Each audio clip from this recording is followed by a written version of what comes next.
Hello everyone, welcome to new blog. চলো আজ তোমাদের সঙ্গে একটা গল্প শেয়ার করি। তার আগে বলি আজকে আমি বাড়ি চলে যাচ্ছি, আর ওই যে পিছনে দেখছো ওইটা আমাদের বাড়ি। তো যেহেতু বাড়ি চলে যাচ্ছি, মাকে বললাম মা একটু ভিডিওটা করে দাও। একটু ডাউট ছিল, হয়তো জানি না কতটা পারবে, হয়তো হাত কেটে যাবে, মাথা কেটে যাবে, কিন্তু না, অনেক সুন্দরভাবেই সে করে দিয়েছে।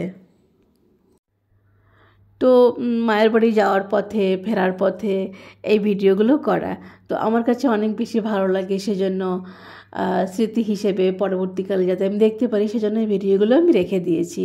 ক্যামেরার কোয়ালিটি হয়তো খুব ভালো নয়, কিন্তু আমার কাছে অনেক বেশি প্রিয় এই জায়গাগুলো। বাচ্চারা অনেক সময় অনেক ছোট ছোট শব্দ বলে বা কথা হয়তো ঠিকভাবে বলতে পারে না কোনো ওয়ার্ড, যে কারণে কিউট করে একটা শব্দ বলে যেটা বেশ শুনতে ভালো লাগে। আমার মেয়ের ছোটোবেলাকারও অনেক কিছু আমি মিস করি, কারণ ওর ছোটোবেলাকার কোনো কিছু মানে ওর বলা কথা খুব একটা আমার কাছে নেই। তো এই জন্য সেদিন যখন এই গল্পটা হলো, সেদিন আমার মনে হলো যে তাহলে এটা আমি একটা রেখে দিই। আমি এটা পরে যখন এটা ওকে শোনাবো তখন ওর নিজেরই কিন্তু অনেক বেশি ভালো লাগবে। একটা গল্প আছে যেটা আমরা ছোটোবেলায় অনেকেই পড়েছি, সিদ্ধার্থ এবং দেবদত্তের গল্প। তারা দুজনে খুড়তুতো ভাই ছিল। তো খুড়তুতো শব্দটা ও কিন্তু বেশ মানে অন্যরকমভাবে বলেছে, তোমরা শোনো।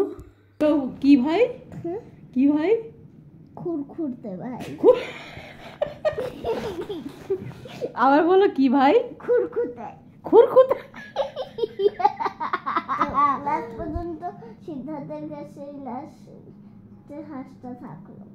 খুরখুতো হয়েছিল কেন? কারণ সে বলল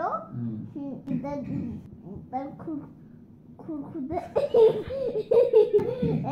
সে শিবলিঙ্গ, তাই তো? শিবলিঙ্গ?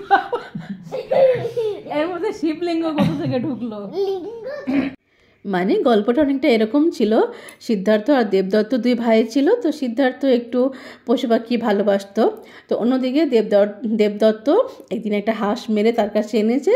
তো সেটাতে খুব সে কষ্ট পেয়ে বলেছে যে আমার সিংহাসন চাই না, তুমি হাঁসটাকে ছেড়ে দাও, সিংহাসনে তুমিই বসো। বলেছিল যে তুমি আমার জায়গায় এই শিবলিঙ্গতে বসে পড়ো, আমার কোনো দায় নেই, আপত্তি নেই, কোনো আপত্তি নেই, কিন্তু তুমি এই হাঁসটা নিও না। মানে ও সিংহাসন সিংহাসন সিংহাসন বলেছে, সিংহাসন কি বলছে? শিবলিঙ্গ বলে। এরপর হলো আসল খেলা, ভাইয়ে ভাইয়ে লেগে গেল মারামারি।